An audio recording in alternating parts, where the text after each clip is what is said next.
Good morning students. आज हम हमारे ड्राउट सूखा ये जो लेसन है उस लेसन का सेकंड पार्ट पढ़ेंगे। हमने फर्स्ट पार्ट में देखा कि सूखे की वजह से उस गांव की जो स्थिति थी, जो कंडीशन थी, वो बहुत दयनीय हो चुकी थी और उसकी वजह से वहाँ के किसान बहुत परेशान हो रहे थे।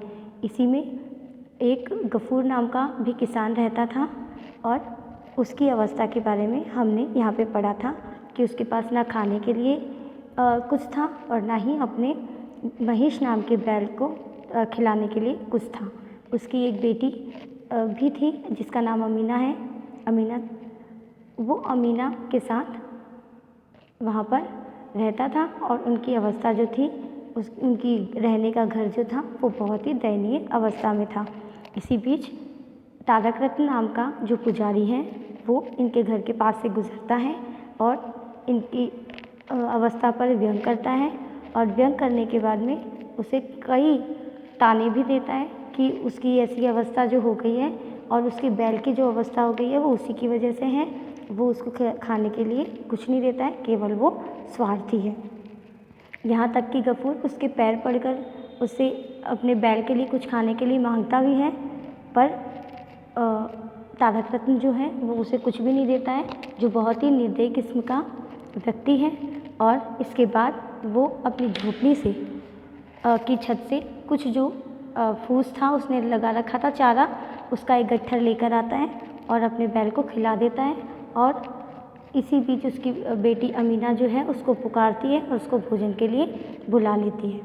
अब भोजन में कहने के लिए मात्र थोड़ा सा भोजन होता है, क्योंकि सूखे की वजह से पानी की कमी होती है, तो वो थोड़ा चावल खाते हैं, पर चावल का पानी भी वो इतना नहीं डाल सकते हैं कि उसका पानी वो अपने बैल को पिला सके। तो यहाँ तक हमने देखा। अब हम इसके आगे देखते हैं कि वो बीमार था और अब खाना खा रहा था। अब देखो उसके बाद क्या होता है। Nearly a week had passed, कुछ ही सप्ताह बीते थे। मतलब इस घटना को जब तारक रत्न आया और इतनी सारी वृत्तांत हुए, उसके बाद कुछ नियरली ए वीक एक सप्ताह ही बीता था। Ghafoor was sitting in the yard, Ghafur अपने आंगन में बैठा था। Sick of body and anxious, बहुत ही कमज़ोर और बहुत ही चिंतित अवस्था में। Mahesh had not return since the day before, क्योंकि कल से ही महेश जो था, उसका बैल जो था, वो घर नहीं लौटा था। ही हिमसेल्फ वॉज हेल्पलेस, और वो खुद गफूर जो था वो खुद भी बहुत असहाय महसूस कर रहा था अपने आप को। Amina had been looking for the bull everywhere, Amina जो उसकी बेटी थी उसने सब जगह उस बैल को लुकिंग फॉर तलाश किया। फ्रॉम अर्ली मॉर्निंग, सुबह से ही, बहुत जल्दी सुबह से ही उसने ऐसा किया। The evening shadows were already falling, अब शाम की जो परछाई थी वो भी अब पृथ्वी पर आ चुकी थी, मतलब शाम भी हो गई थी। व्हेन शी केम होम, जब अमीना घर लौटी, देखिए बहुत सुबह अर्ली मॉर्निंग से निकली हुई, शाम को वो आई। हैव यू हर्ड फादर, और आके देखिए क्या न्यूज़ बता रही है। पिताजी, क्या आपने सुना? Manik Ghosh has sent Mahesh to the police van, she said, और उसने आके कहा कि मानिक घोष नाम का जो व्यक्ति है उसने हमारे महेश को, जो उनका बैल था, उस बैल के लिए कह रही है कि महेश को पुलिस वैन में भेज दिया है। नॉनसेंस, बकवास। यस फादर, इट्स ट्रू, हाँ पिताजी ये एकदम सही बात है। His servant said to me, Manik Ghosh के नौकर ने मुझे कहा, tell your father to look for the bull at Dariyapur, और उसने ये भी कहा कि अपने पिताजी को कह देना कि अपना बुल जो है वो वहाँ से वो ले सकता है। कहाँ से? दरियापुर के पुलिस वैन से। व्हाट डिड ही डू, वो क्या उसने क्या किया? किसने? बैल ने क्या किया? He entered the garden father, पिताजी वो बगीचे में चला गया था। At the end of 3 days दे से the police will sell him at the cattle market, और 3 दिन के अंत में, मतलब 3 दिन के बाद, दे से वो कह रहा था, कहता है कि the police will send him at the cattle market, police उसे कैटल मार्केट, मवेशी बाज़ार में बेच देगी। Amina did not know what the cattle market mean, Amina बहुत छोटी थी इसलिए वो नहीं जानती थी कि कैटल मार्केट मतलब क्या होता है। She had often notice her father grow restless whenever it was mentioned in the connection with Mahesh. परंतु प्राय उसने गौर किया था कि पिताजी बेचैन हो जाते थे जब भी कभी it was mention cattle market का नाम आता था।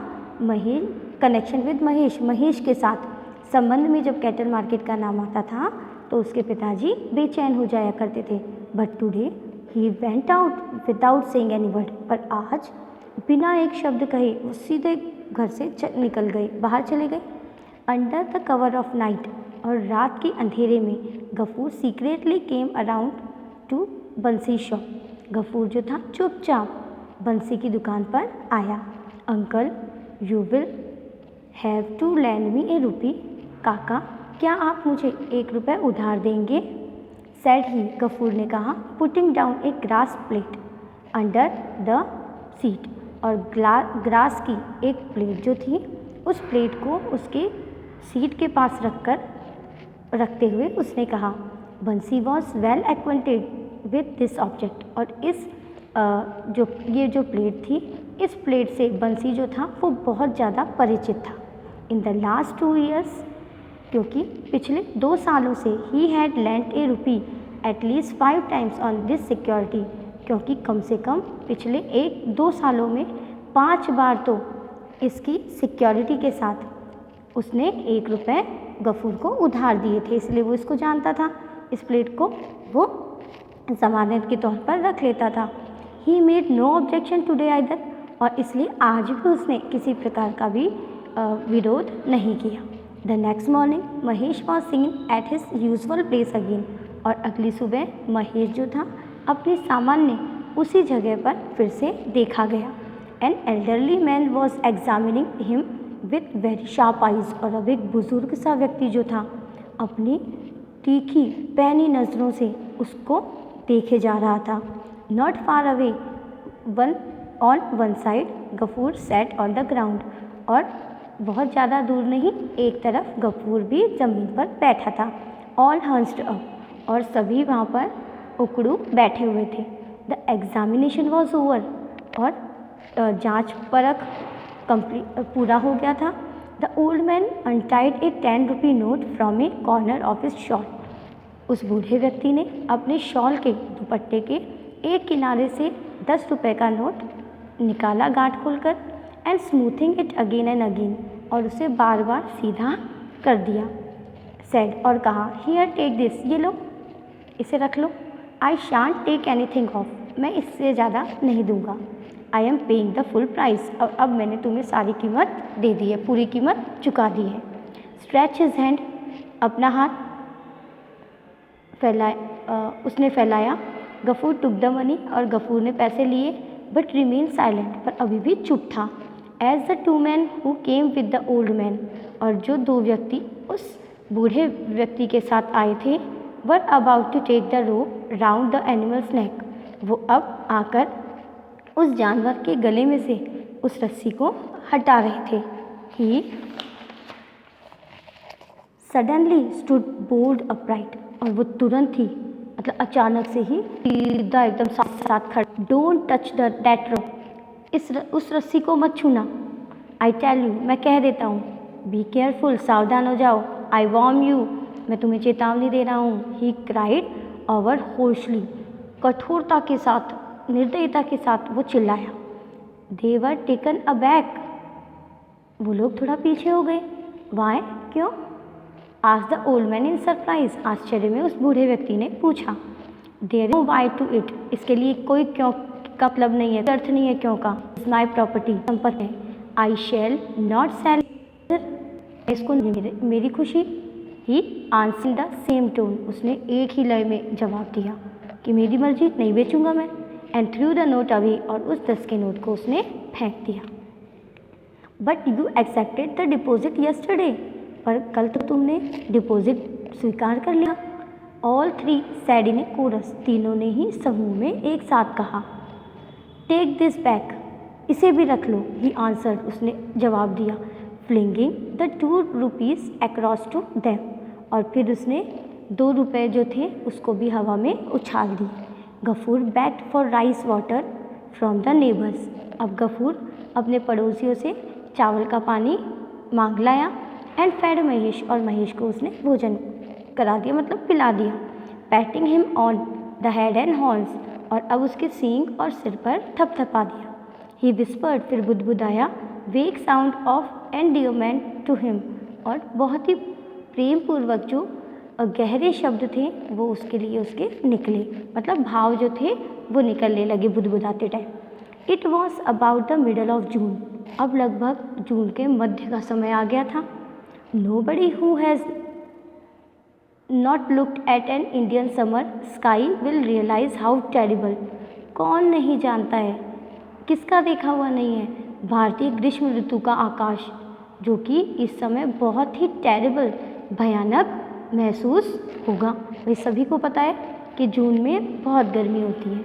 हाउ अनरिलेंटिंग, कितनी असहनीय होती है ये गर्मी, बहुत भयानक होती है ये गर्मी। द हीट कैन बी, और इसकी गर्मी जो है वो तो और भी ज़्यादा होती है। Not a trace of mercy anywhere, कहीं पर भी किसी प्रकार की दया की संभावना ही नहीं रहती है।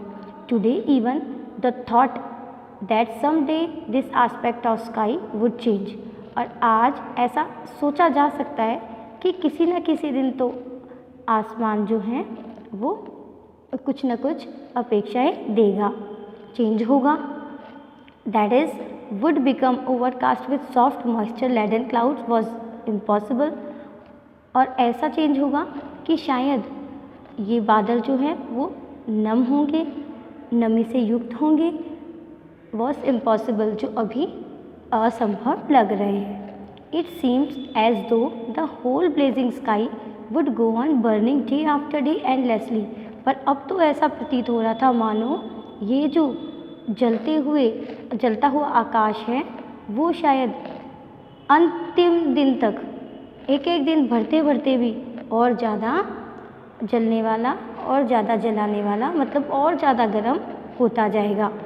To the end of the time, और चाहे समय समाप्त हो जाए, पर ऐसा लग रहा था कि अंत समय तो यहीं इस गर्मी में ही आ जाएगा, बारिश तो हम कभी देख ही नहीं पाएंगे, ऐसा प्रतीत हो रहा था। भाई इम्पॉसिबल लग रहा था, रोज़ गर्मी बढ़ती जा रही थी और सूखा भी था, बारिश भी नहीं आ रही थी। तो इन्होंने कहा ये तो एंड ही है भाई, जीवन का अंत हो जाएगा, यहाँ प्रलय आ जाएगी। Gafur return home at noon, अब ऐसे ही गर्मी चल रही थी तब गफूर घर लौटा। He was not use to working as a hire labourer, और वो किराए पर काम करने का मजदूर बनने की उसकी आदत कभी से नहीं थी। And it was only 4 or 5 days since his temperature had gone down, और केवल 4 या 5 दिन ही हुए थे जब उसकी बुखार जो थी वो थोड़ी कम हुई थी, टेम्परेचर जो था वो कम हुआ था। His body was still weak and tired, पर उसका शरीर जो था अभी भी बहुत कमज़ोर और थका हुआ था, क्योंकि बुखार तो थी ही उसके। He had gone out to seek work, और वो घर से बाहर काम की तलाश में जाता था। बट इन वेन, पर सारा सब व्यर्थ हो जाता था, उसको काम नहीं मिल रहा था। ही हैड नो सक्सेस, और उसे कोई सफलता हासिल नहीं हो रही थी। हंगरी, थर्स्टी, टायर्ड, भूखा, प्यासा और थका हुआ। Everything was dark before his eyes, उसकी आंखों के सामने सभी चीज़ें अंधेरे से युक्त, अंधकार युक्त दिखाई दे रही थी। Is the food ready Amina dear, अपनी बेटी से बोल रहा है, अमीना डियर क्या भोजन तैयार है? He called out from the courtyard, आंगन से ही उसने पुकारना शुरू किया। Without answering his daughter silently came out and stood leaning against the wall, बिना जवाब दिए उसकी बेटी जो थी चुपचाप दीवार से सटकर खड़ी हो गई। Is the food ready? Gafur repeated without receiving an answer. Answer जब उसको नहीं मिला तो फिर से गफूर ने दोहराया, क्या भोजन तैयार है? What do you say? No, why? अब उसका आंसर नहीं आया तो देखो फिर से उसने ही कह दिया, अच्छा तुम क्या कह रही हो? नहीं, क्यों क्यों नहीं है तैयार? नो राइस, बेटी कह रही है। अमीना ने कहा, चावल नहीं है। Why didn't you tell me in the morning? तो अब गफूर कह रहा है, तुमने मुझे सुबह क्यों नहीं बताया? Why I told you last night. Why? क्यों? मैंने तो आपको कल रात को ही बता दिया था। I told you last night, mimic Gafur. Gafur अब उसकी नकल करते हुए कहा, मैंने तो आपको रात को ही बता दिया था। How am I to remember what you told me last night. अब तुम बताओ मुझे कल रात की बात कैसे याद रहेगी, सुबह बताना चाहिए था ना। His anger grew more and more violent at the sound of his own voice. और अब उसकी आवाज़ के साथ साथ उसका जो गुस्सा था वो भी बहुत ज़्यादा बढ़ गया था। Of course there is no rice. हाँ निसंदेह ही चावल नहीं होंगे। He growled. वो गर्जना के साथ जोर से बोला। With his face more distraught than ever. और आज उसका चेहरा जो था वो अन्य दिनों की अपेक्षा और ज़्यादा लाल हो चुका था, क्रोधित हो चुका था। What does it matter whether your father eats or not? तुम्हें क्या फ़र्क पड़ता है कि तुम्हारे पिता खाना खाते हैं या नहीं खाते? But the young lady must have her 3 meals. पर इस छोटी बच्ची को जिसका नाम अमीना है उसको तो 3 टाइम भोजन चाहिए ही चाहिए, उसका तो होगा ही भोजन। In the future और भविष्य में I shall lock up the rice when I go out. मैं चावलों के ताला ही लगा दूंगा जब मैं बाहर जाऊंगा। देखो अब उसको गुस्सा आ रहा था, उसने सारा ब्लेम अपनी बेटी पे डाल दिया कि वो सारे चावल खा गई है और इसलिए अब वो ताला लगा के जाएगा। Give me some water to drink. अच्छा चलो मुझे पानी दे दो कुछ पीने के लिए। I am dying of thirst. मैं प्यास से मरा जा रहा हूँ। So you haven't any water either. अच्छा तो तुम्हारे पास पानी भी नहीं होगा। Amina remain standing with bowed head as before. पहले की ही तरह अमीना अभी भी सिर झुकाए खड़ी थी। Realising that there was not even a drop of water in the house, he lost all self control. ये महसूस करते हुए कि घर में पानी की एक भी बूंद नहीं है, गफूर ने अपना आत्मनियंत्रण खो दिया। रशिंग एट हर, उसकी तरफ दौड़ा। ही स्लैप्ड हर फेस नॉइजिंगली, और बहुत ही गुस्से से तेजी से उसने अमीना के गाल पर चांटा लगा दिया। रैच गर्ल, दुष्ट लड़की। What do you do all day. पूरे दिन क्या करती रहती हो। सो मैनी पीपल डाई, बहुत सारे लोग मरते हैं। वाई डोंट यू, तुम क्यों नहीं मर जाती हो। The girl did not utter a word, उस लड़की ने एक भी शब्द नहीं कहा। She took the empty earthen pitcher, उसने खाली मिट्टी का घड़ा उठाया। And went out in the afternoon sun, और दोपहर की तेज़ धूप में बाहर चली गई। क्वाइटली, एकदम चुपचाप, वीपिंग हर साइलेंट टीयर्स, अपने अशांत आंसू को पोंछते हुए। The moment she was out of site, उस क्षण जब वो नज़रों से ओझल हो चुकी थी। Her father was overwhelmed with rumours, उसके पिता जो थे वो पश्चाताप से भर उठे। ही अलोन न्यू, वो अकेला जानता था। How he had brought up that motherless girl, कि किस प्रकार उसने इस माँ से रहित लड़की को पाला था। He knew that this affectionate dutiful quiet daughter of his was not to blame, वो जानता था कि उसकी प्रिय कर्तव्यनिष्ठ शांत बेटी जो थी वो इन सभी की दोषी नहीं थी, उसका अपराध बिल्कुल नहीं था।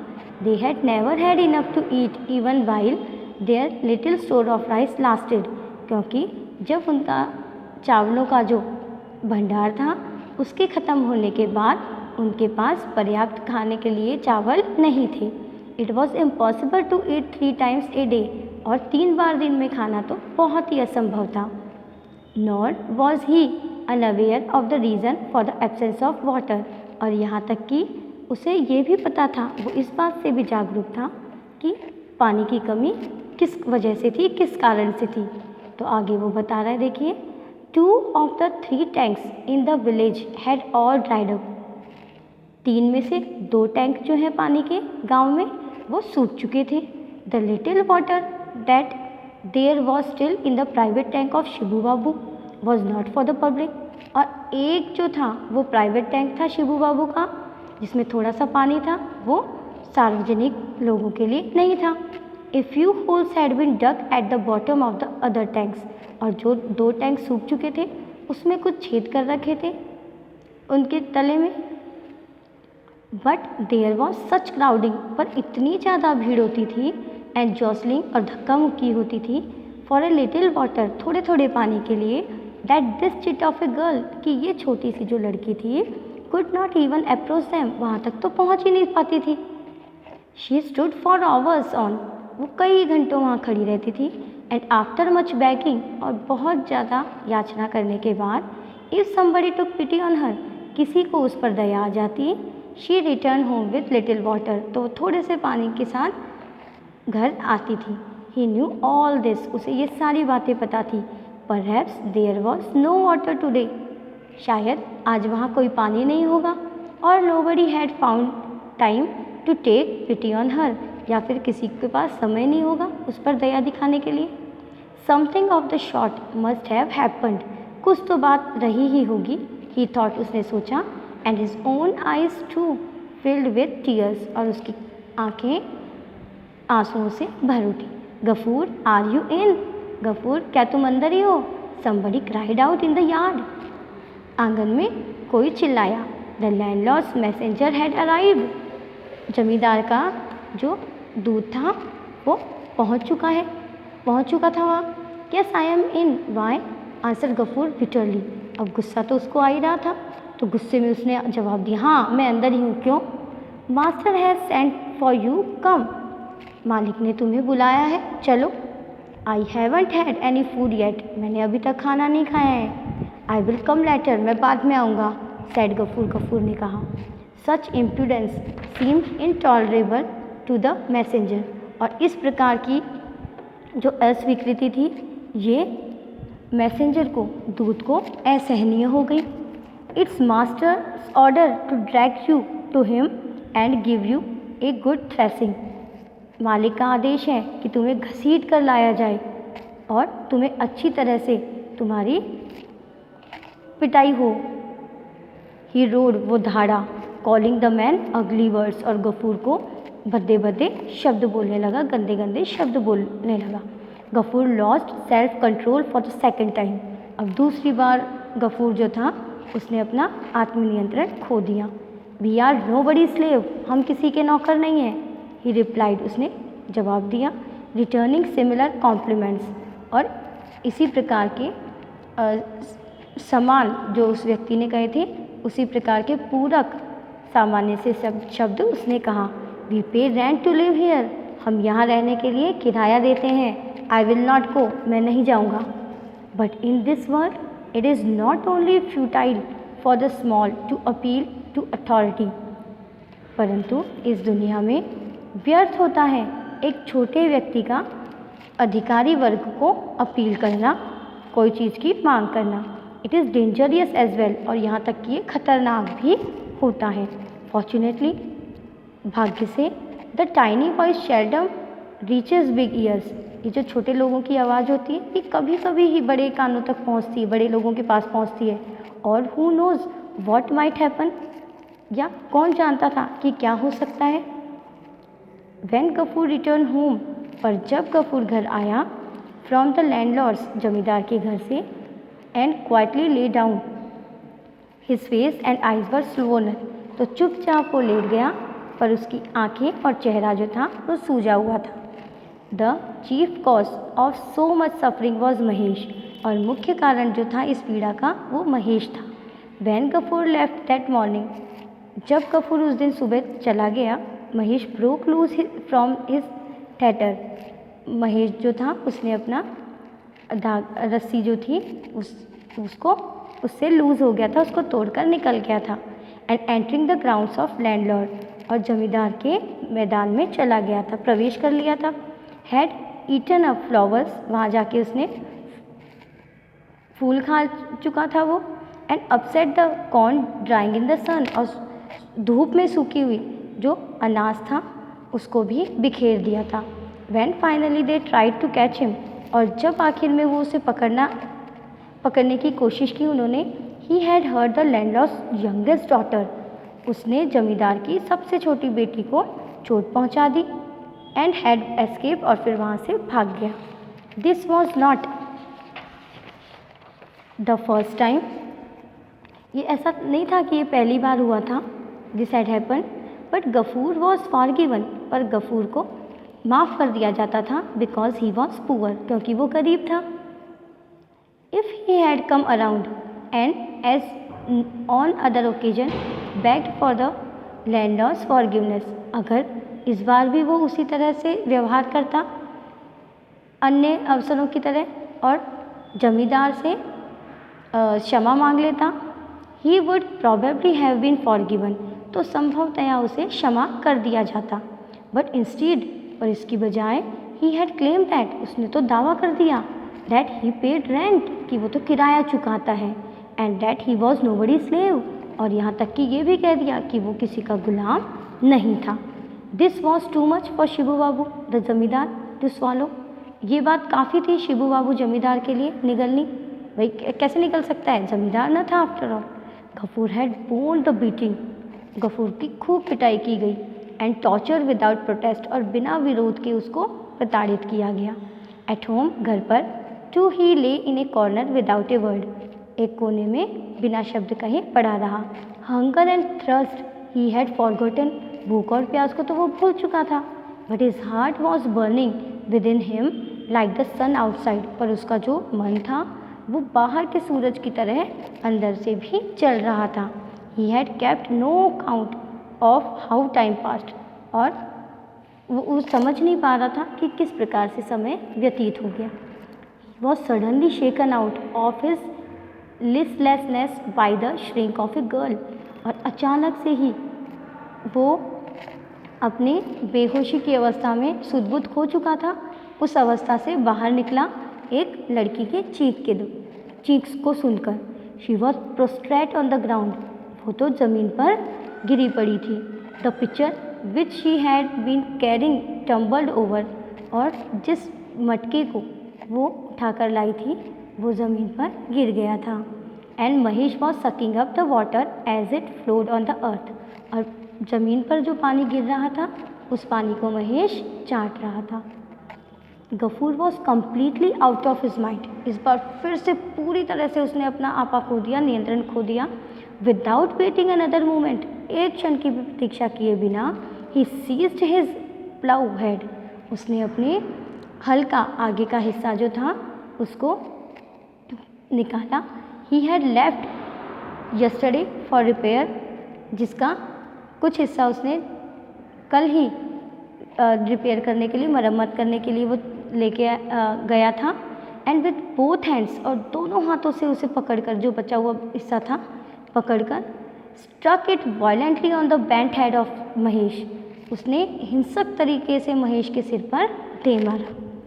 Once only Mahesh attempt to raise his hand, केवल एक बार ही महेश ने अपना सिर उठाने का प्रयास किया. But immediately his starving lean body struggling to the ground, परंतु तुरंत ही उसका भूखा कमज़ोर शरीर कांपते हुए ज़मीन पर गिर पड़ा.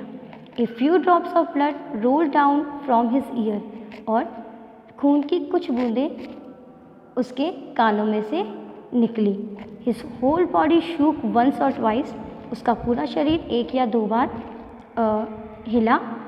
And then stretching the forth and hind legs as far as they would reach, और जहाँ तक हो सकते थे उसके आगे के और पीछे के जो पैर थे वो फैलकर ज़मीन पर गिर पड़ा. महेश फेल डेड, महेश मर चुका था. What have you done father, पिताजी आपने ये क्या कर दिया. और महेश इज़ डेड, हमारा महेश मर गया है. Amina burst out weeping, Amina जोर जोर से रोने लगी. Gafur did not move nor answer her, Gafur ना तो हिला ना ही उसने जवाब दिया. He remained staring without blinking at a pair of motionless beady black eyes, और अब वो अभी भी अपने पलकों को झपकाते हुए नीरस सा बैठा, बिना हिले डुले अपनी काली आंखों से महेश को देख रहा था. Before 2 hours were out, the tenants, before 2 hours were out, 2 घंटे हो गए. The tenants living at the end of the village came crowding in. tenants जो जानवरों की खाल निकालते हैं, वो tenants गांव के एक छोर में रहते थे, वो यहाँ पर आए. and carried off Mahesh on the bamboo pole, और महेश को बाम्बू की डंडे पर उठाकर ले गए. shuddering at the sight of the shining knives in her hands, उनके हाथों में चमचमाते हुए बड़े चाकू को देखकर गफूर कांपने लगा। Gafur close his eyes but did not speak. Gafur ने अपनी आंखें बंद कर ली पर उसने कुछ नहीं कहा। The neighbours inform him that the landlord had sent for Tarak Ratna to ask for advice. पड़ोसियों ने उसको सूचना दी कि ज़मींदार तारक रत्न को भेजेंगे और कुछ सलाह तारक रत्न देगा। How would Gafur pay for the penance which the killing of a sacred animal demanded. किस प्रकार से गफूर एक पवित्र जानवर को मारने की एवज में प्रायश्चित के लिए रकम चुकाएगा। Gafur made no reply to these remarks. Gafur ने इस प्रकार के टिप्पणियों के का कोई जवाब नहीं दिया, but remain squatting with his chin resting on his knees. और अपने दोनों घुटनों पर अपना चिन रखकर केवल वो बैठा रहा, उकड़ू बैठा रहा। Amina dear come let's go. Amina चलो चलें, सैड गफूर। गफूर ने कहा, rousing his daughter at the dead of the night. मध्य रात्रि को अपनी बेटी को जगाते हुए गफूर ने कहा, she had fallen asleep in the yard. Where father. Amina जो थी आंगन में सोई हुई थी। उसने पूछा, कहाँ पिताजी। She asked rubbing her eyes. अपनी आंखों को मसलते हुए उसने पूछा। To work at the jute mill in Phulbari, said the father. पिताजी ने कहा, फुलबरी में जूट मिल में काम करने के लिए। The girl looked at him incredulously. लड़की ने अविश्वसनीय तरीके से अपने पिता की तरफ देखा। थ्रू ऑल हिज मिजरी, अपने सारे दुखों की वजह से, he had declined to go to Phulbari, के बावजूद भी, अपने दुखों के बावजूद भी वो हमेशा फुलबरी में जाने के लिए इनकार करता रहता था। नो रिलीजन, कोई धर्म नहीं। नो रिस्पेक्ट, कोई आदर नहीं। नो प्राइवेसी, कोई प्राइवेसी नहीं। फॉर वुमेन फॉर देयर, महिलाओं के लिए वहाँ, मतलब महिलाओं के लिए वहाँ किसी प्रकार का भी धर्म, आदर, प्राइवेसी नहीं थी। She had often heard him से। अमीना हमेशा अपने पिताजी से ये बात सुनती थी फुलबरी के बारे में। हरी अप माई चाइल्ड, जल्दी करो बेटी। We have a long way to go, said Gafur. Gafur ने कहा, हमारे पास बहुत लंबा रास्ता है चलने के लिए। Amina was going to collect the drink bowl. Amina पीने के लिए जो प्याला था उसको, and her father's brass plate, और अपने पिता की ब्रास प्लेट को लेने के लिए वहाँ पर जा रही थी। लीव देम अलोन डार्लिंग, उसे यहीं रहने दो। They will pay for the penance for Mahesh, ये महेश की मृत्यु का प्रायश्चित के लिए कीमत चुकाएगी, सैड गफूर। गफूर ने कहा, देखिए आगे यहाँ पे ग्रास प्लेट था, वहाँ पे चेक सही कर लेना, brass plate. In the dead of night, रात्रि के अंत में, गफूर सेट आउट, निकल पड़ा। Holding his daughter by the hand, अपनी बेटी का हाथ पकड़े हुए। He had nobody to call his own in the village, इस गांव में उसका अपना कहने के लिए कोई नहीं था। ही हैड नथिंग टू से एनीबडी, किसी से भी कुछ कहने के लिए उसके पास कुछ भी बात नहीं थी। क्रॉसिंग द यार्ड, आंगन को पार करते हुए। When he reach the acacia, जब वो अकेशिया के पास पहुंचा। ही स्टॉक स्टिल, वो थोड़ी देर स्तंभित सा खड़ा रहा। And burst out crying loudly, और ज़ोर से चिल्लाते हुए रोने लगा और बोला, Allah. He said raising his face towards the black star spangled sky, और काले आसमान में तारों के चमचमाते हुए आसमान की तरफ अपना मुंह करते हुए उसने कहा, Allah punish me as much as you like, मुझे जितना चाहो सजा दो। Mahesh died with thirst on his लिव, महेश तो सिर्फ प्यास की वजह से ही मरा है। Nobody left the tiniest bit of land for him to feed on, किसी ने भी अपना थोड़ा सा भी भूमि का भाग उसको भोजन के लिए नहीं छोड़ा था। Pray never forgive those their guilt who never let him eat the grass और drink the water you have given. तो प्रार्थना है आपसे, उनको क्षमा मत करना। दोज देयर गिल्ट, जिनको अपने अपराध का बोध नहीं हो रहा है कि उन्होंने कभी भी उसको खाने के लिए ना तो घास दी ना ही पानी दिया, और जिसकी वजह से ही वो मर गया। Thank you.